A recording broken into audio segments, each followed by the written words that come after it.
And let's head straight to Britain, where Julian Assange is about to spend his third night holed up in the Ecuadorian Embassy in London as he awaits a decision on his bid for political asylum. The 40-year-old Australian walked into the embassy on Tuesday in a dramatic bid to avoid extradition to Sweden for questioning over sexual assault allegations. Even if he's granted asylum in Ecuador, British police say they will arrest him as soon as he steps foot outside the embassy, accusing him of being in breach of his bail conditions. Julian Assange joins us now live from the Ecuadorian Embassy in London. Julian, welcome back to RM Breakfast. G'day, Fran. Good to be with you. Julian Assange, why did you walk into the Ecuadorian Embassy? Well, I just noticed in your promo, Fran, you said dramatic bid to do something about Swedish to avoid extradition to Sweden for questioning? Yeah, and that's, I don't know where you get that from. We've never said that that's the case, and it's simply not the case. This issue is about a very serious matter in the United States, and an announcement was made by the Swedes, the Swedish government, that I would be detained without charge in Sweden immediately on extradition. Mm-hmm. They tried to cancel the 14 days that I had here to apply to appeal the matter at the European Court of Human Rights. So my opportunity to exercise my asylum rights in the United States was at an end. And this is not a matter of onwards extradition from Sweden to the United States. The situation for me here in the UK has been extremely precarious. And the refusal by the Swedish prosecutor has led to a technical refusal by the Swedish prosecutor to come to the UK for the past 18 months, despite that being absolutely normal procedure, and the refusal of her to explain it in any manner whatsoever to the British court has kept me trapped in the United Kingdom while the United States has prepared its case against me. We now have intelligence on public record that the FBI file in its case preparation now runs to 48,135 pages. Okay, let's break this down a bit, just in the name of complete accuracy, Julian. Yes, I did say that you had sought political asylum in Ecuador to avoid extradition. What you're saying is you did it because the Swedish government had made an attempt to truncate your curtailed freedom, as it already is there in the UK, but you are not prepared to go to Sweden under the terms that you believe you would be held in there. Is that what you're saying? That's right. My ability to exercise an asylum right would be at an end, and even to exercise rights for appeal would be at an effective end, because the Swedes announced publicly that they would detain me in prison without charge while they continued their so-called investigation without charge. So we had heard that the Ecuadorians were sympathetic in relation to my struggles and the struggles of the organisation with the United States, and the ability to exercise that option was at an effective end. And we had the surprise news that the Crown Prosecution Service here suddenly objected to the 14 days that we were meant to have to file an EU appeal, and were asking for 0. Okay, I'll come back to those bigger issues, but in the short term, people, I think, are very interested in what indications you're getting from the Ecuadorians there in terms of the success of this application for political asylum. Well, the Ecuadorian people have been quite supportive. I saw that the Ecuadorian ambassador in Australia was making supportive comments. Where Ecuador back in 2010 suggested that perhaps I should come to Ecuador and be given residency. So they are sympathetic over a long period of time. So we hope that the asylum application will be viewed favourably. But now it's a matter of gathering all the sort of extensive evidence about what has been happening in the US and submitting that with the formal request for asylum. And there's Ecuadorians on the outside of the embassy, together with Londoners, protesting in the street, demanding that Ecuador accept the asylum application. Have you got any indication of the timing of this? We have no indication of the timing. When this happened, it took a lot of people by surprise, including many of your own supporters.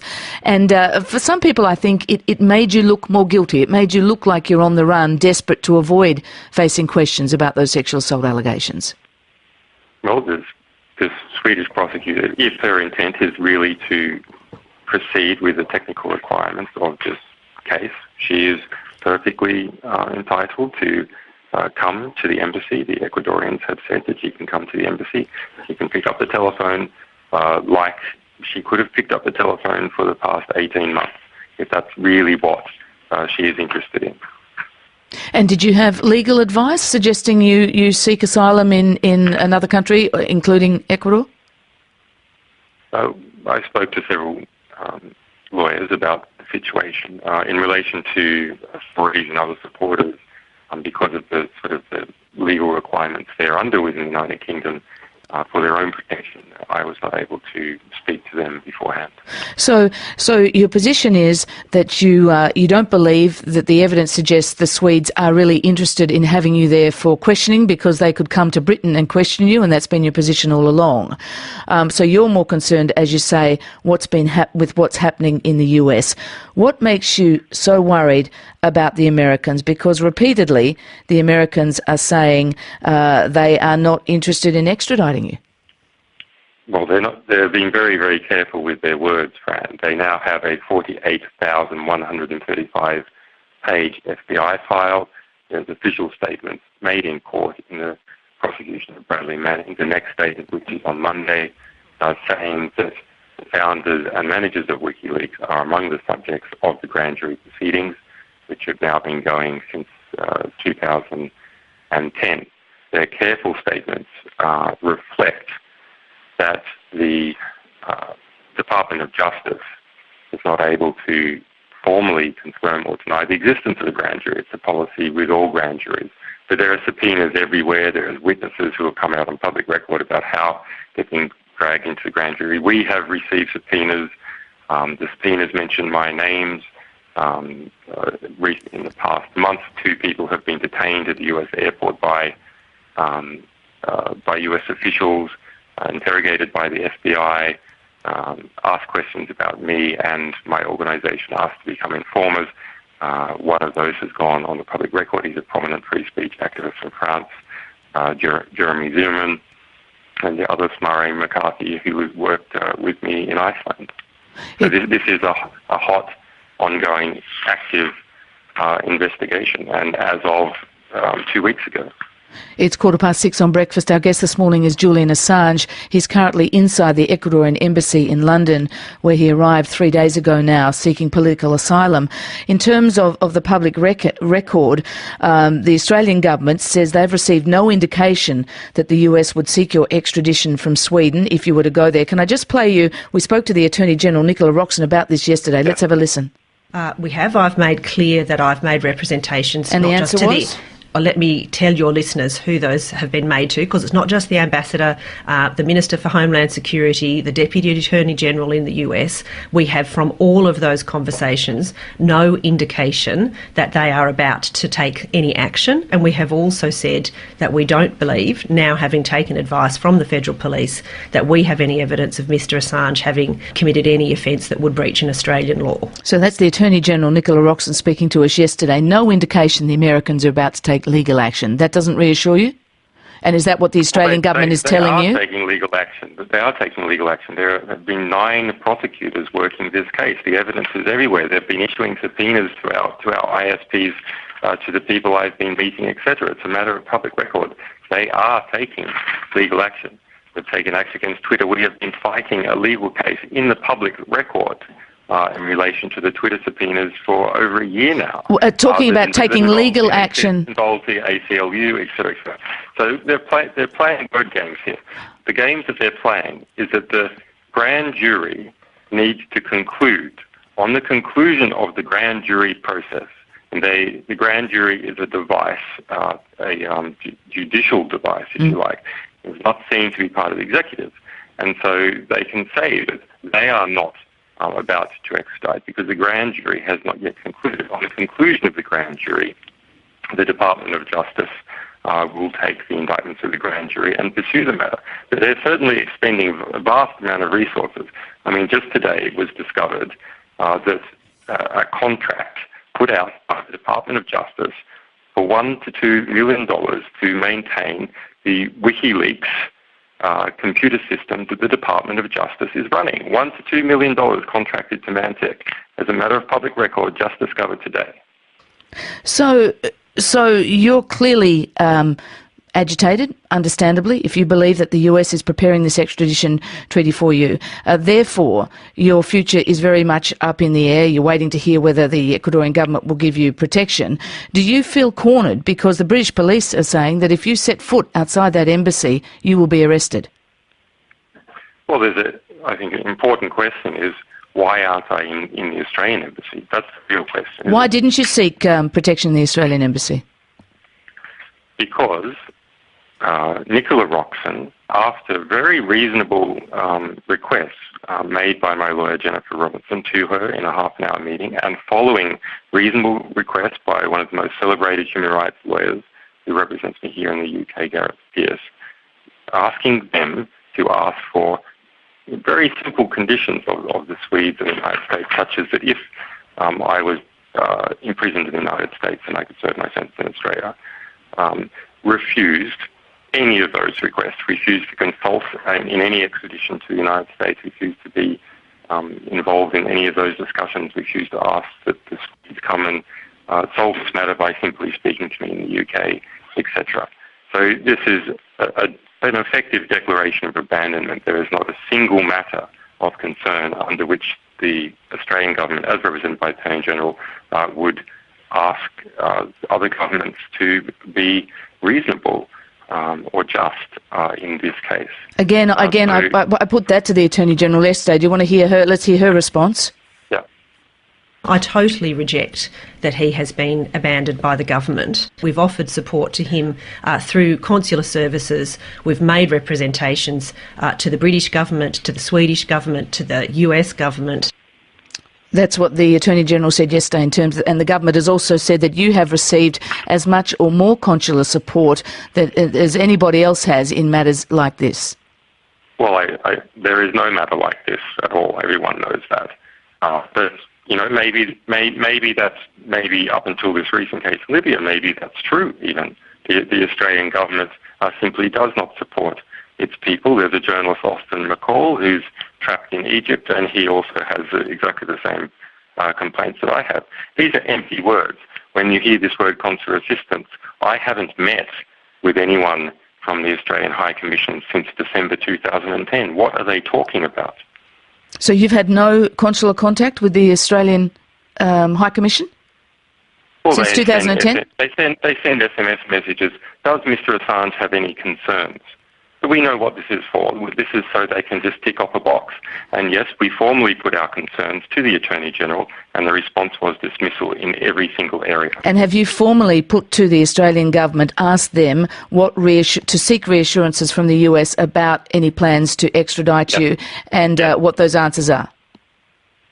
Yes, we have formally put requests to Nicola Roxon and DFAT to ask of the United States. I can't remember the exact request, but for instance, the prisoner transfer arrangements and so on. And she rejected this in every single area. In relation to this sort of clever rhetoric that's being used at the moment, when they say that we have not received evidence from the United States that they plan to extradite. Of course not. At the moment, the matter is before the grand jury. Until it comes out of the grand jury, there will be no such evidence afforded. And you look at other questions of Gillard, for example, where the follow-up question is, to the Foreign Minister. So, is there any indication from the US? Is there any evidence from the US extradite Mr Assange? And the Foreign Minister says, "Oh no, of course not." Follow-up question: have you asked for any evidence? No. So, Julian Assange, let's go to what's next for you. If Ecuador doesn't grant you asylum, what's Plan B? Well, we're in a position to draw attention to what is happening. The Department of Justice in the United States has been playing a little game, and that little game is that they refuse to confirm or deny the existence of a grand jury. And as a result, the press goes, oh, well, they don't confirm it, and therefore we can't really write about it. That's not true. There's public record everywhere. There's multiple witnesses everywhere. There's testimony in military courts about the existence of what is happening in these 48,000 pages, and that the founders and managers of Wikileaks are amongst the subjects. So we hope that what I am doing now will simply draw attention to the underlying issues. In a case where the truth is on your side, what is most against you is lack of scrutiny. So, I welcome the lack of scrutiny. People should welcome the scrutiny. People should go to justiceforassange.com and they can read about some of these issues. Okay. And good journalists in Australia, such as Philip Dorling, who's been heroic in his exploration of the FOI traffic between Australia and the US, are also showing that there are serious issues here, and they are being hidden through slimy rhetoric coming out of the US ambassador to Australia by Gillard and by the foreign minister, and that needs to stop. Is scrutiny really what you're after here, rather than a life and a future in Ecuador? What if you're granted political asylum? Are you ready for a life in Ecuador? And also, back to that original question, do you think you'd ever make it there, given what the British Metropolitan Police are threatening to apprehend you if you stepped foot outside the embassy? Well, a life in Ecuador, these are friendly, generous people, is much better than a life behind bars in the United States under SAM's restrictions, which are Guantanamo Bay-like restrictions, which they routinely apply to people accused of espionage. Whereas you can't speak, can't communicate, because I might communicate some password or something. And this is a routine matter that is applied in these sorts of cases. And in terms of life in Ecuador, amongst warm and friendly people, no doubt they are, but Ecuador's justice system and record on free speech has been criticised by Human Rights Watch, Reporters Without Borders, Amnesty International. It seems ironic, really, that you, the founder of Wikileaks, would be seeking protection in a country which is criticised as limiting free speech. Well, its free speech issues are certainly no worse than the ones in the UK. This is a country with hundreds of secret gag orders, so let's keep things in perspective. But, I would enjoy campaigning for the rights of journalists in Ecuador. We're talking about... Do you think you'd have the freedom to do that? The Human Rights Watch says journalists get locked up for doing that. Oh, look, Human Rights Watch is based in New York. Ecuador has an issue with Chevron, which is a US company, and so on. There's been a lot of tussles between the US and Ecuador, which is one of the reasons why Ecuador, I presume, would be happy to grant me asylum, because they understand the difficulties when you square off with the United States. Julian Assange, thank you very much for joining us on Breakfast. Thank you, Fran. Bye-bye. Julian Assange is the founder of Wikileaks. He's currently sought refuge in the Ecuadorian Embassy in London, where he's made an application for political asylum, and he's still waiting, as we heard, for that decision by Ecuador. And as he does...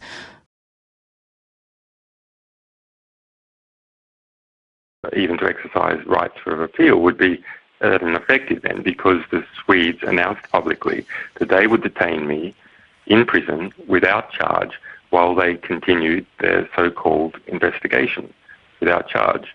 So we had heard that the Ecuadorians were sympathetic in relation to my struggles and the struggles of the organisation with the United States, and the ability to exercise that option was at an effective end. And we had the surprise news that the Crown Prosecution Service here suddenly objected to the 14 days that we were meant to have to file an EU appeal, and were asking for 0.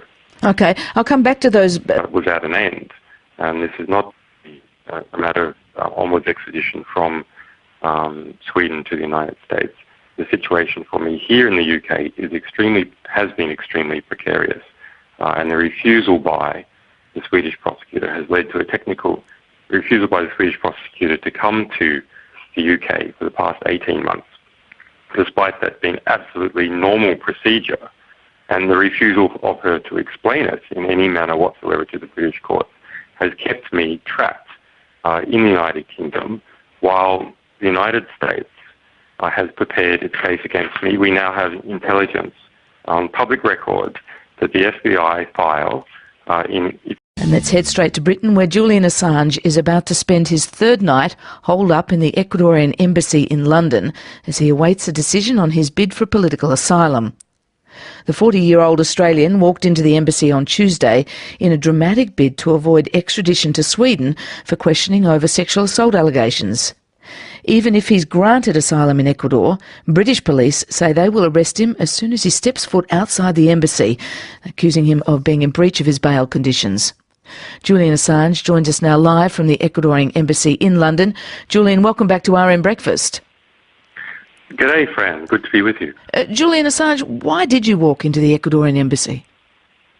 Well, I just noticed in your promo, case preparation now runs to 48,135 pages. OK, let's break this down a bit, just in the name of complete accuracy, Julian.